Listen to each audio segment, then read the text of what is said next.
بسم اللہ الرحمن الرحیم۔ 5 نمازیں اور 5 نمازوں کے بعد 5 سورتیں پڑھنے کے فضائل۔ پہلی سورت یاسین ہے۔ نماز فجر کے بعد جو شخص سورت یاسین کا تلاوت کرے گا، اللہ رب العزت اس کی جتنی بھی حاجات ہے وہ اپنے ذمے لے لیتے ہیں۔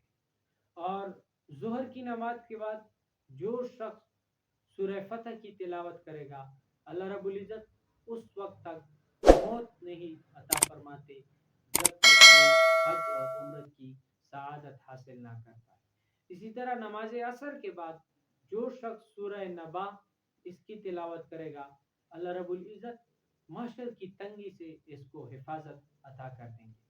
اور نماز مغرب کے بعد جو شخص سورہ واقعہ اس کی تلاوت فرمائے گا، اللہ تعالیٰ غیب کی طرف سے اس کی رزق کا بندوبست کرے گا۔